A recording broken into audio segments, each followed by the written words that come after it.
ਸੁਨਾਮ ਨੂੰ ਲੈ ਕੇ ਤਾਂ ਸੁਨਾਮ ਦੇ ਵਿੱਚ ਸਮਾਰਕ ਬਣਾਉਣ ਦੀ ਗੱਲ ਬੜੀ ਵਾਰ ਚੱਲੀ। ਕੀ ਕਾਰਨ ਹੈ ਕਿ ਇੰਨਾ ਡਿਲੇ ਹੋ ਗਿਆ ਤੇ ਹੁਣ ਵੀ ਜਿਹੜਾ ਸਮਾਰਕ ਉਹਦੀ ਸਥਿਤੀ ਕੀ ਹੈ? ਉਹਨੂੰ ਅੱਜ ਤੱਕ ਹਰ ਪੋਲੀਟੀਕਲ ਪਾਰਟੀ ਨੇ, ਹਰ ਲੀਡਰ ਨੇ ਇੱਕ ਪੋਲੀਟੀਕਲ ਮੁੱਦਾ ਤਾਂ ਜ਼ਰੂਰ ਬਣਾਇਆ, ਪਰ ਉਹਨੂੰ ਜ਼ਮੀਨੀ ਤੌਰ ਤੇ ਉਸਨੂੰ ਬਣਾਉਣ ਦੀ ਕਦੀ ਕਿਸੇ ਨੇ ਕੋਈ ਸੱਚੇ ਮਨ ਨਾਲ ਕੋਸ਼ਿਸ਼ ਨਹੀਂ ਕੀਤੀ।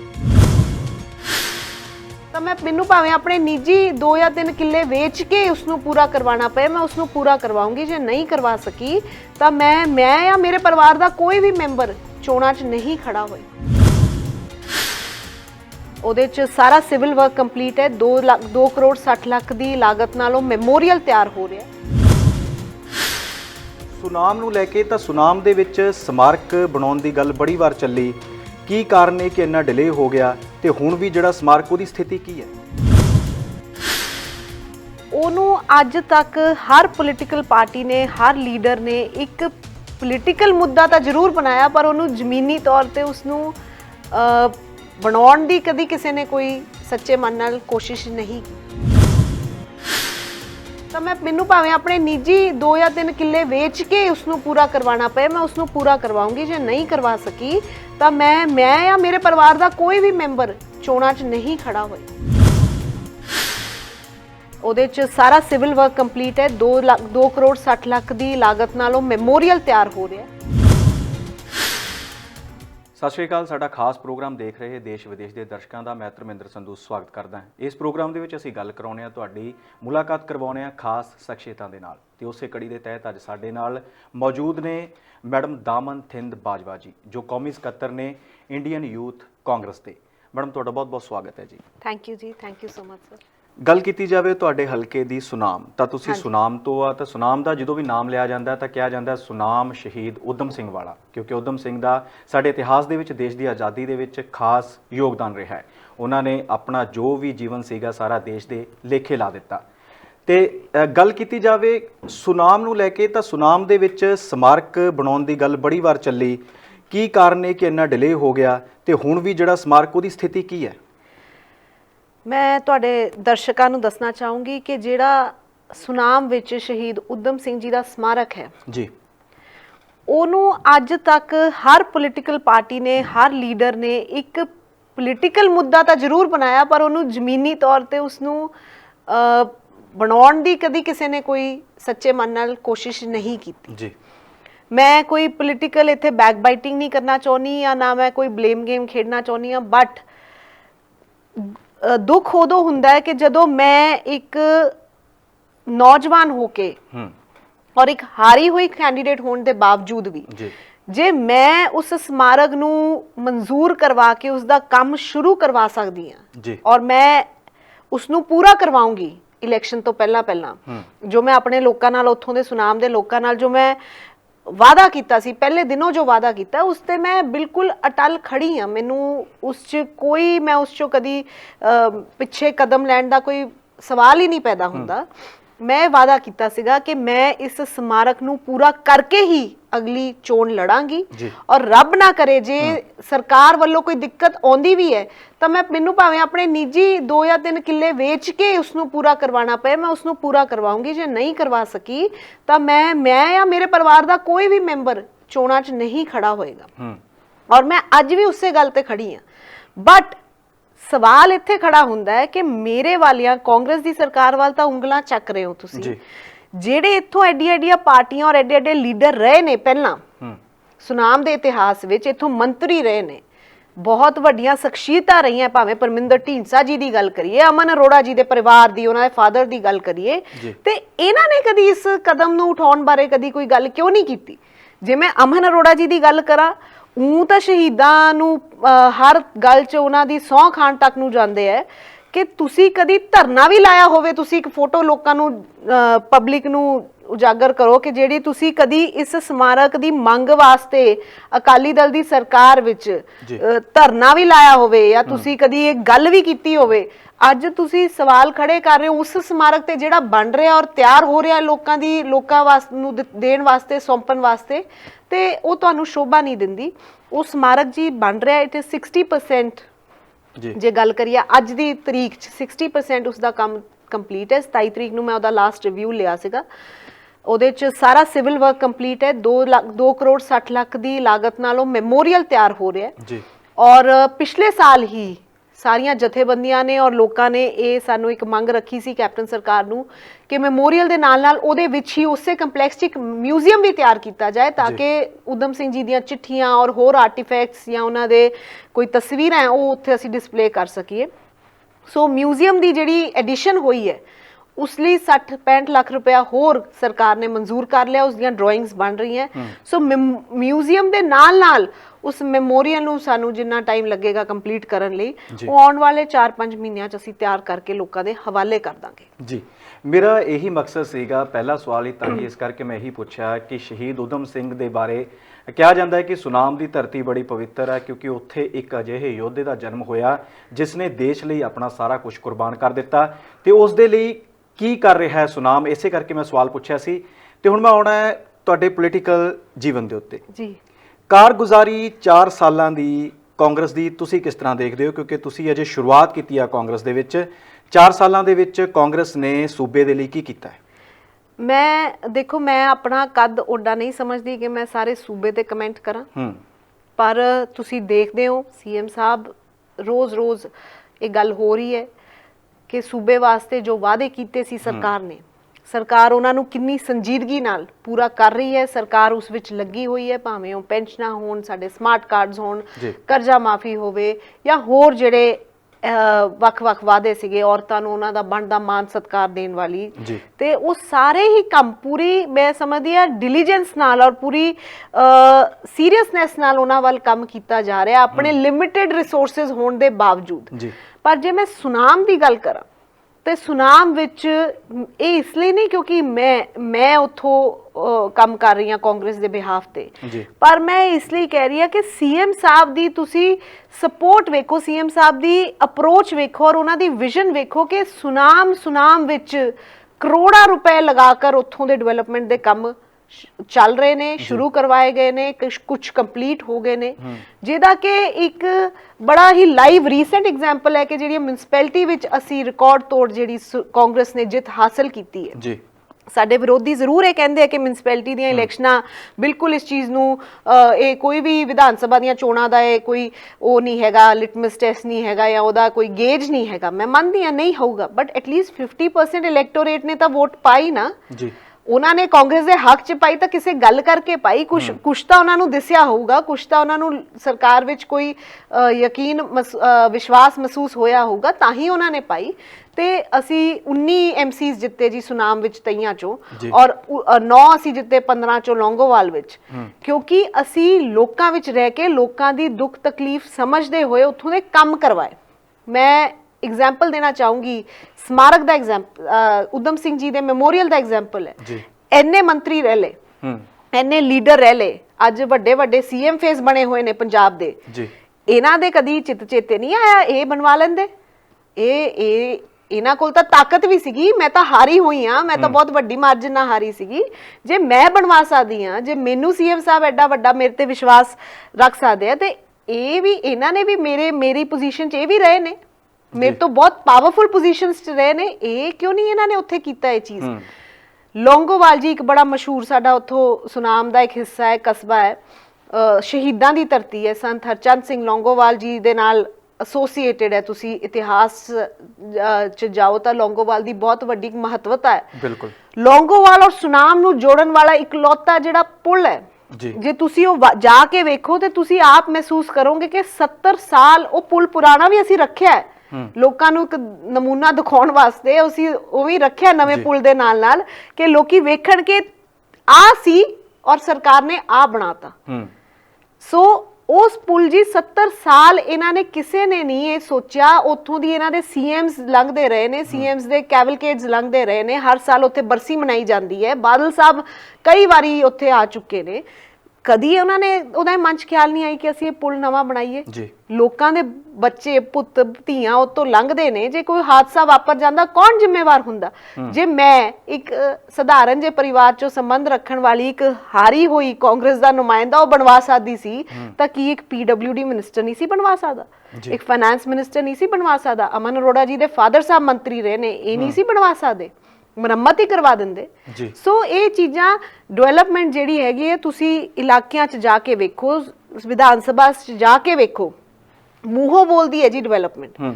ਗਲੀਆਂ ਔਰ ਹੋਰ ਜਿਹੜੇ ਪ੍ਰੋਜੈਕਟਸ ਨੇ, ਔਰ ਇਹੋ ਜਿਹੇ ਪ੍ਰੋਜੈਕਟਸ ਜਿਨ੍ਹਾਂ ਨਾਲ ਇੱਕ ਓਵਰਆਲ ਡਿਵੈਲਪਮੈਂਟ ਅਸੀਂ ਲੋਕਾਂ ਨੂੰ ਪਹੁੰਚਾ ਸਕਦੇ ਹਾਂ। We are not just limited to ਗਲੀਆਂ, ਨਾਲੀਆਂ and such issues. Congress party this time has tried ਕਿ ਅਸੀਂ ਇੱਕ overall holistic approach ਲੈ ਕੇ ਲੋਕਾਂ ਦੇ ਵਿੱਚ ਜਾਈਏ, ਤਾਂ ਕਿ ਲੋਕਾਂ ਨੂੰ ਮਹਿਸੂਸ ਹੋਏ ਕਿ ਹਾਂ ਇੱਕ ਸਾਫ਼ ਸੁਥਰੀ ਔਰ ਚੰਗੀ ਜੇ ਕੋਈ ਗਵਰਨੈਂਸ ਹੁੰਦੀ ਹੈ ਤਾਂ ਉਹ ਇਹੋ ਜਿਹੀ ਹੁੰਦੀ ਹੈ। ਜੀ, ਤੁਸੀਂ ਆਪਣੇ ਥੋੜਾ ਜਿਹਾ ਪਰਿਵਾਰ ਬਾਰੇ ਵੀ ਦੱਸੋ ਕਿ ਤੁਹਾਡਾ ਪਿਛੋਕੜ ਰਾਜਨੀਤੀ ਨਾਲ ਸੰਬੰਧਿਤ ਸੀ, ਜਾਂ ਤੁਸੀਂ ਕਿਉਂ ਆਏ ਰਾਜਨੀਤੀ ਦੇ ਵਿੱਚ? ਕਿਉਂਕਿ ਹੋਰ ਵੀ ਕਾਫੀ ਪਾਰਟੀਆਂ ਨੇ, ਆਮ ਆਦਮੀ ਪਾਰਟੀ ਦਾ ਬੜਾ ਜ਼ੋਰ ਚੱਲ ਰਿਹਾ, ਵੱਧ ਤੋਂ ਵੱਧ ਜਿਹੜੇ ਯੂਥ ਦੇ ਨਾਲ ਸੰਬੰਧਿਤ ਲੋਕ ਨੇ ਉਹ ਜੁੜ ਰਹੇ ਨੇ। ਤੁਸੀਂ ਕੀ ਕਾਰਨ ਮੰਨਦੇ ਹੋ ਕਿ ਕੀ ਤੁਹਾਨੂੰ ਚੰਗਾ ਲੱਗਿਆ, ਕੀ ਮਹਿਸੂਸ ਕੀਤਾ ਕਿ ਤੁਸੀਂ ਕਾਂਗਰਸ ਜੁਆਇਨ ਕੀਤੀ? ਦੇਖੋ ਜੀ, ਮੈਂ ਜੇ ਆਪਣੀ ਗੱਲ ਕਰਾਂ ਤਾਂ ਮੈਂ ਇੱਕ ਬਿਲਕੁਲ ਹੀ ਨਾਨ ਪੋਲੀਟੀਕਲ ਪਰਿਵਾਰ ਚੋਂ ਸੰਬੰਧ ਰੱਖਦੀ ਹਾਂ। ਮੇਰੇ ਫਾਦਰ ਸਾਹਿਬ ਇੰਡੀਅਨ ਆਰਮੀ 'ਚ ਬਤੌਰ ਐਜ਼ ਕਰਨਲ ਰਿਟਾਇਰ ਹੋਏ ਨੇ, ਸੋ ਲੈਫਟੀਨੈਂਟ ਕਰਨਲ ਰਿਟਾਇਰ ਹੋਏ ਨੇ। ਮੇਰੇ ਦਾਦਾ ਜੀ ਆਰਮੀ 'ਚ ਮੇਜਰ ਰਿਟਾਇਰ ਹੋਏ ਨੇ। ਸੋ ਮੇਰਾ ਸਾਰਾ ਪਰਿਵਾਰ, ਮੇਰੇ ਤਾਇਆ ਜੀ ਸਾਰੇ ਆਰਮੀ 'ਚ ਸਰਵਿਸ ਕਰਦੇ ਸੀਗੇ ਔਰ ਹੁਣ ਰਿਟਾਇਰਡ ਨੇ। ਜੇ ਮੈਂ ਆਪਣੇ ਸਹੁਰਾ ਪਰਿਵਾਰ ਦੀ ਗੱਲ ਕਰਾਂ ਤਾਂ ਮੇਰੇ father in law air force ਸੀਗੇ, ਮੇਰੇ ਹਸਬੈਂਡ ਦੇ ਸਾਰੇ ਤਾਇਆ ਜੀ ਸਾਰੇ 에ਅਰ ਫੋਰਸ ਆਰਮੀ 'ਚੋਂ ਸੰਬੰਧ ਰੱਖਦੇ ਨੇ। ਸੋ ਅਸੀਂ ਤਾਂ ਬਿਲਕੁਲ ਹੀ ਇੱਕ ਨੋਰਮਲ, ਇੱਕ ਨਾਨ ਪੋਲੀਟੀਕਲ ਬੈਕਗ੍ਰਾਉਂਡ ਵਰਗੇ ਵਾਲੇ ਪਰਿਵਾਰ 'ਚੋਂ ਮੈਂ ਸੰਬੰਧ ਰੱਖਦੀ ਹਾਂ। ਕਦੀ ਸਾਡੇ ਪਰਿਵਾਰ 'ਚੋਂ ਕਿਸੇ ਨੇ ਪੰਚਾਇਤ ਜਾਂ ਮੈਂਬਰੀ ਦੀ ਵੀ ਚੋਣ ਨਹੀਂ ਸੀ ਲੜੀ। ਮੈਂ ਪੋਲਿਟਿਕਸ ਵਿੱਚ ਆਈ ਜੀ, ਯੂਨੀਵਰਸਿਟੀ, ਪੰਜਾਬ ਯੂਨੀਵਰਸਿਟੀ ਵਿੱਚ ਮੈਂ ਪੜ੍ਹਦੀ ਸੀਗੀ। ਉੱਥੇ ਮੈਂ ਸਟੂਡੈਂਟ ਪੋਲਿਟਿਕਸ 'ਚ ਥੋੜ੍ਹਾ ਹਿੱਸਾ ਲਿਆ ਔਰ ਉੱਥੋਂ ਮੈਨੂੰ ਇੰਟਰਸਟ ਆਇਆ ਔਰ ਮੈਂ ਹੌਲੀ ਹੌਲੀ ਇਸ ਫੀਲਡ ਵਿੱਚ ਆਈ। ਔਰ NSUI ਦੀ ਮੈਂ ਸਭ ਤੋਂ ਪਹਿਲਾਂ ਸੂਬੇ ਦੀ ਪ੍ਰਧਾਨ ਬਣੀ ਸੀਗੀ, ਇਲੈਕਟਿਡ ਪ੍ਰਧਾਨ ਬਣੀ ਸੀ, ਔਰ ਪੂਰੇ ਹਿੰਦੁਸਤਾਨ ਵਿੱਚ ਉਸ ਵੇਲੇ ਮੈਂ ਇਕੱਲੀ ਮਹਿਲਾ ਪ੍ਰਧਾਨ ਸੀਗੀ ਸੂਬੇ ਦੀ।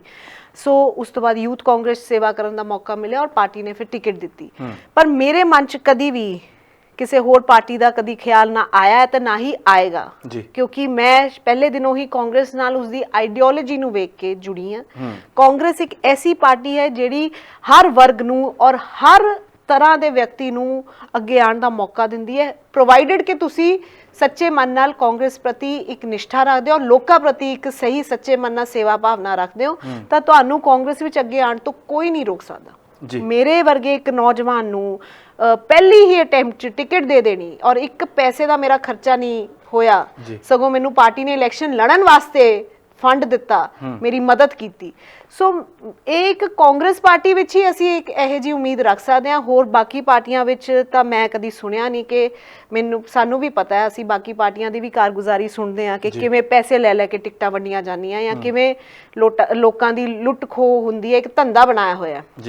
ਸੋ ਜੇ ਤੁਸੀਂ ਜਿਵੇਂ ਆਮ ਆਦਮੀ ਦੀ ਉਹ ਦੌਰ ਚਲਾ ਗਿਆ ਕਿ ਯੂਥ ਹੁਣ ਆਮ ਆਦਮੀ ਨਾਲ ਜੁੜ ਰਿਹਾ ਹੈ, ਮੈਨੂੰ ਲੱਗਦਾ ਹੈ ਯੂਥ ਔਰ ਸਾਡੇ ਲੋਕਾਂ ਨੂੰ ਪਾਰਟੀ ਨਾਲੋਂ ਇੱਕ ਵਿਅਕਤੀ ਦਾ ਕਿਰਦਾਰ ਵੇਖਣਾ ਜ਼ਿਆਦਾ ਜ਼ਰੂਰੀ ਹੈ।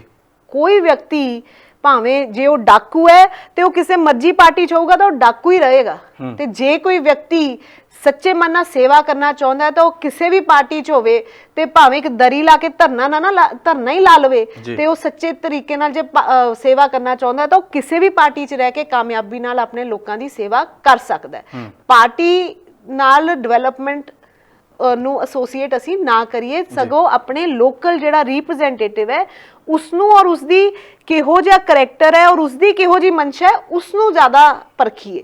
ਹੁਣ ਜੇ ਆਪਾਂ ਸੁਨਾਮ ਦੀ ਗੱਲ ਕਰੀਏ ਤਾਂ ਮੈਂ ਤੁਹਾਨੂੰ ਪਹਿਲਾਂ ਹੀ ਇਹਨਾਂ ਦਾ ਦੱਸ ਚੁੱਕੀ ਹਾਂ ਕਿ ਇੰਨੇ ਮੰਤਰੀ ਰਹਿ ਲਏ, ਇਹਨਾਂ ਤੋਂ ਕਿੱਡੇ ਬੇਸਿਕ ਕੰਮਸ ਨਹੀਂ ਹੋਏ ਸਾਡੇ ਇਲਾਕੇ ਦੇ, ਉਹ ਕੰਮਾਂ 'ਚ ਵੀ ਇਹ ਪਿੱਛੇ ਰਹਿ ਗਏ। ਅਮਨ ਅਰੋੜਾ ਜੀ 4 ਵਾਰ ਕਾਂਗਰਸ 'ਚੋਂ ਇਲੈਕਸ਼ਨ ਲੜੇ ਤਾਂ ਉਦੋਂ ਕਾਂਗਰਸ ਬਹੁਤ ਵਧੀਆ ਸੀਗੀ, ਹੁਣ ਆਮ ਆਦਮੀ 'ਚ ਚਲੇ ਗਏ ਤਾਂ ਕਾਂਗਰਸ ਬਹੁਤ ਮਾੜੀ ਹੋ ਗਈ, ਆਮ ਆਦਮੀ ਚੰਗੀ ਹੋ ਗਈ। ਕਿ ਕੀ ਗੱਲ, ਮਤਲਬ ਇਹ ਅਮਨ ਅਰੋੜਾ ਜੀ ਵਿੱਚ ਕੋਈ ਐਸਾ ਜਾਦੂ ਸੀ ਕਿ ਉਹ ਜਦੋਂ ਤੱਕ ਕਾਂਗਰਸ ਸੀਗੇ ਤਾਂ ਕਾਂਗਰਸ ਚੰਗੀ ਸੀ, ਹੁਣ ਉੱਧਰ ਚਲੇ ਗਏ ਤਾਂ ਉਹ ਚੰਗੀ ਹੋ ਗਈ, ਕਿ ਪਾਰਟੀ ਨੇ ਉਹਨਾਂ 'ਚ ਇਹੋ ਜਿਹੀ ਕੋਈ ਮੋਟਰ ਲਾਤੀ ਕਿ ਉਹ ਕੋਈ ਨਵਾਂ ਬੰਦਾ ਬਣ ਗਏ? ਇਹ ਗੱਲਾਂ ਨਹੀਂ ਹੈ। ਇਹ ਪਾਰਟੀ ਕੋਈ ਮਰਜ਼ੀ ਹੋਵੇ, ਤੁਸੀਂ ਜੇ ਸੱਚੇ ਮਨ ਨਾਲ ਕਿਸੇ ਲੋਕਾਂ ਦੀ ਸੇਵਾ ਜਾਂ ਲੋਕਾਂ ਦਾ ਵਿਕਾਸ ਚਾਹੁੰਦੇ ਹੋ ਤਾਂ ਤੁਸੀਂ ਕਿਤੇ ਵੀ ਰਹਿ ਕੇ ਕਿਸੇ ਵੀ ਪੋਜੀਸ਼ਨ ਤੇ ਰਹਿ ਕੇ ਉਹ ਕਰ ਸਕਦੇ ਹੋ। ਜੀ, ਤੇ ਅਮਨ ਅਰੋੜਾ ਦੀ ਗੱਲ ਕੀਤੀ ਤੁਸੀਂ, ਮੌਜੂਦਾ ਵਿਧਾਇਕ ਨੇ, ਉਹਨਾਂ ਨੇ ਕਿੰਨਾ ਕੁ ਯੋਗਦਾਨ ਪਾਇਆ ਸ਼ਹਿਰ ਦੇ ਵਿਕਾਸ ਦੇ ਵਿੱਚ? ਇਹ ਤਾਂ ਜੀ ਲੋਕੀ ਅਗਲੀਆਂ ਇਲੈਕਸ਼ਨਾਂ 'ਚ ਉਹਨਾਂ ਨੂੰ ਦੱਸ ਹੀ ਦੇਣਗੇ ਕਿ ਉਹਨਾਂ ਨੇ ਕਿੰਨਾ ਕੁ ਯੋਗਦਾਨ ਪਾਇਆ ਹੈ। ਔਰ ਇਹ ਮੈਨੂੰ ਲੱਗਦਾ ਕਿ I am not the right person to comment on this. It should be ਕਿ he is a public figure, ਉਹਨਾਂ ਨੇ ਲੋਕਾਂ ਦੀ ਕਚਹਿਰੀ 'ਚ ਉਤਰਨਾ ਹੀ ਹੈ, ਲੋਕੀ ਆਪੇ ਆਪਣੀਆਂ ਵੋਟਾਂ ਦੇ ਨਾਲ ਦੱਸ ਦੇਣਗੇ। ਔਰ ਉਹਨਾਂ ਦੇ ਪਿਛਲੇ ਸਮੇਂ 'ਚ ਕੀ ਕਾਰਗੁਜ਼ਾਰੀ ਰਹੀ ਹੈ, ਕਿ ਰਹੀ ਵੀ ਹੈ ਕਿ ਨਹੀਂ ਰਹੀ ਹੈ, ਔਰ ਸਿਰਫ ਸੋਸ਼ਲ ਮੀਡੀਆ ਤੇ ਬਿਆਨਬਾਜ਼ੀ ਕਰਨੀ ਔਰ ਹਰ ਮੁੱਦੇ ਨੂੰ ਇੱਕ ਭੜਕਦਾ ਔਰ ਭੜਕੀਲਾ ਰੰਗ ਦੇਣ ਦਾ ਕੰਮ ਹੀ ਸਿਰਫ ਰਾਜਨੀਤੀ ਨਹੀਂ ਹੁੰਦੀ। ਰਾਜਨੀਤੀ ਲੋਕਾਂ ਦੇ ਦੁੱਖ ਸੁੱਖ ਵਿੱਚ ਖੜਨ ਦੀ ਵੀ ਨਾਮ ਹੈ। ਸੋ ਕਿੰਨੀ ਸੇਵਾ ਉਹਨਾਂ ਨੇ ਕੀਤੀ ਹੈ, ਉਹ ਮੈਨੂੰ ਲੱਗਦਾ ਲੋਕੀ ਆਪੇ ਦੱਸ ਦੇਣਗੇ ਕਿ ਕਿੰਨੀ ਕੀਤੀ ਹੈ।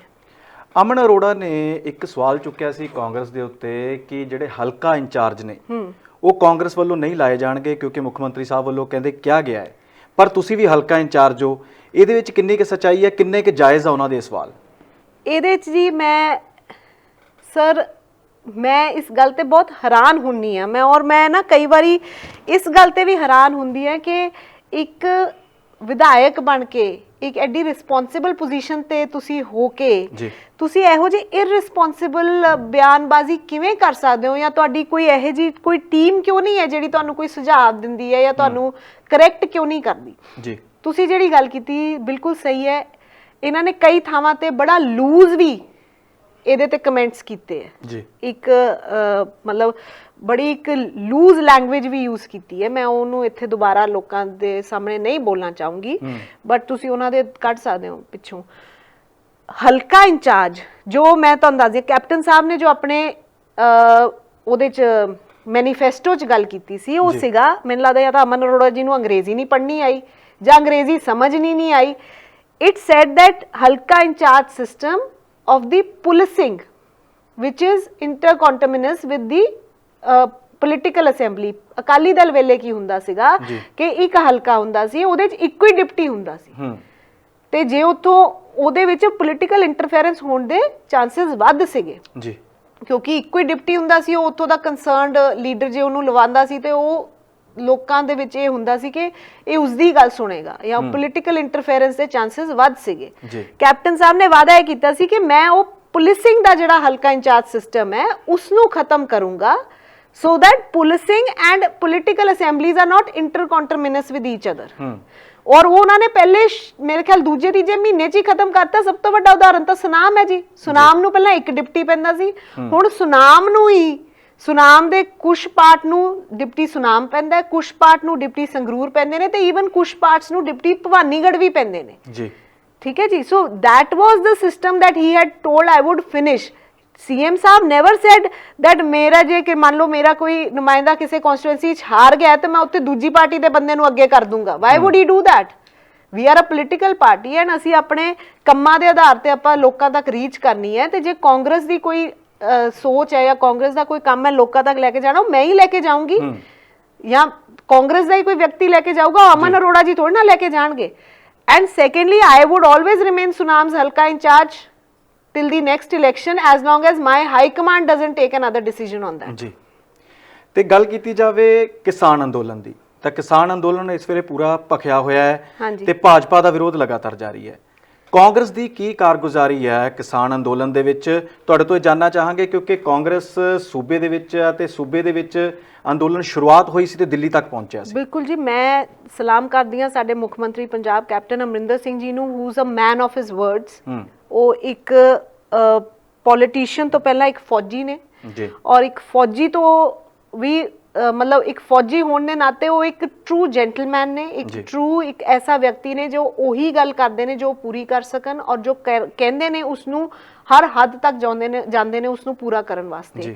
ਸੋ ਸੀਐਮ ਸਾਹਿਬ ਨੇ ਪਹਿਲੇ ਦਿਨੋਂ ਹੀ ਇਹਨਾਂ ਜਿਹੜੇ ਕਿਸਾਨਾਂ ਦੇ ਜਿਹੜੇ ਇਹ ਖਿਲਾਫ ਜਿਹੜੇ ਬਿੱਲ ਕੇਂਦਰ ਦੀ ਸਰਕਾਰ ਨੇ ਕੱਢੇ ਸੀ, ਸੋ ਉਹ ਸੀਐਮ ਸਾਹਿਬ ਨੇ ਪਹਿਲੇ ਦਿਨੋਂ ਉਹਨਾਂ ਦਾ ਸਟਰੋਂਗਲੀ ਵਿਰੋਧ ਕੀਤਾ, ਔਰ ਕਦੀ ਵੀ ਉਹਦੇ ਬਾਰੇ ਉਹ ਡਬਲ ਮਾਈਂਡਡ ਨਹੀਂ ਹੋਏ, ਕਦੀ ਉਹਨਾਂ ਨੇ ਉਹਦੇ ਤੇ ਡੁਪਲਿਸਿਟੀ ਨਹੀਂ ਸ਼ੋ ਕੀਤੀ ਜਿਹੋ ਜੇ ਇਹਨਾਂ ਦੇ ਅਰਵਿੰਦ ਕੇਜਰੀਵਾਲ ਜੀ ਨੇ ਕੀਤਾ। ਕਦੀ ਕਿਸੇ ਪਾਸੇ ਬਿਆਨ ਦੇਤੇ, ਕਦੀ ਕਿਸੇ ਪਾਸੇ ਦੇਤਾ, ਕਿਹਾ ਕੁਛ ਕੀਤਾ ਕੁਛ।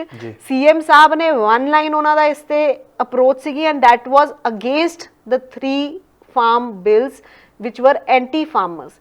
ਸੋ ਸੀਐਮ ਸਾਹਿਬ ਦੀ ਜਿਹੜੀ ਅਪਰੋਚ ਰਹੀ ਹੈ, ਪੰਜਾਬ ਸਰਕਾਰ ਦੀ ਜੋ ਅਪਰੋਚ ਰਹੀ ਹੈ, ਉਹ ਹਮੇਸ਼ਾ ਕਿਸਾਨਾਂ ਦੇ ਪ੍ਰਤੀ ਹਮਦਰਦੀ ਦੀ ਰਹੀ ਹੈ। ਅਸੀਂ ਉਹਨਾਂ ਦੇ ਨਾਲ ਆ, ਅਸੀਂ ਬਸ ਉਹਨਾਂ ਦੀ ਲਾਈਮਲਾਈਟ ਨਹੀਂ ਖੋਣਾ ਚਾਹੁੰਦੇ ਜੀ। ਅਸੀਂ ਇਹ ਨਹੀਂ ਚਾਹੁੰਦੇ ਕਿ ਅਸੀਂ ਅੱਗੇ ਜਾ ਕੇ ਆਪਣੇ ਪੋਲੀਟੀਕਲ ਗੇਨਸ ਵਾਸਤੇ ਜਾਂ ਇੱਕ ਇਹਨੂੰ ਪੋਲੀਟੀਸਾਈਜ਼ ਕਰਨ ਵਾਸਤੇ ਇੱਕ ਇਹਦਾ ਫਾਇਦਾ ਲੈਣ ਲਈ ਅੱਗੇ ਹੋਈਏ। But at the back end Congress has been there in their support. ਜਿੱਥੇ ਜਿੱਥੇ ਜੋ ਅਸੀਂ ਜਿੰਨੇ ਜੋਗੇ ਸੀਗੇ ਅਸੀਂ ਸਾਰਿਆਂ ਨੇ ਆਪਣਾ ਯੋਗਦਾਨ ਪਾਇਆ, ਭਾਵੇਂ ਉੱਥੇ ਫਿਜ਼ੀਕਲੀ ਮੌਜੂਦ ਹੋ ਕੇ, ਭਾਵੇਂ ਉਹਨਾਂ ਦੇ ਲਈ ਸਾਡੇ ਐਮਪੀਜ਼ ਲਗਾਤਾਰ ਉੱਥੇ ਦਿੱਲੀ ਧਰਨੇ ਤੇ ਬੈਠੇ ਰਹੇ, ਭਾਵੇਂ ਅਸੀਂ ਉਹਨਾਂ ਨੂੰ ਕੁਝ ਫਾਈਨੈਂਸ਼ੀਅਲੀ ਹੈਲਪ ਕਰ ਸਕਦੇ, ਰਾਸ਼ਨ ਦੇ ਸਕਦੇ, ਉੱਥੇ ਜਿਹੜੇ ਸਾਡੀਆਂ ਮਾਵਾਂ ਬਜ਼ੁਰਗ ਬੱਚੇ ਬੈਠੇ ਨੇ ਧਰਨੇ ਤੇ ਉਹਨਾਂ ਦੀ ਜੋ ਮਦਦ ਕਰ ਸਕਦੇ ਸੀਗੇ ਉਹ ਅਸੀਂ ਕੀਤੀ ਹੈ। ਔਰ ਸਰਕਾਰ ਨੇ ਜੋ ਅਸੈਂਬਲੀ 'ਚ ਅਸੀਂ ਕਰ ਸਕਦੇ ਸੀਗੇ ਅਸੀਂ ਉਹਨਾਂ ਬਿੱਲਾਂ ਨੂੰ ਨਾਮਨਜ਼ੂਰ ਵੀ ਕੀਤਾ ਔਰ ਉਹਦੇ ਖਿਲਾਫ ਇੱਕ ਬਿੱਲ ਕੱਢਿਆ ਔਰ ਅੱਗੇ ਲੋੜ ਪਈ ਤਾਂ ਅਸੀਂ ਇਸ ਨੂੰ ਕੋਰਟ 'ਚ ਵੀ ਟੇਕ ਅਪ ਕਰਾਂਗੇ।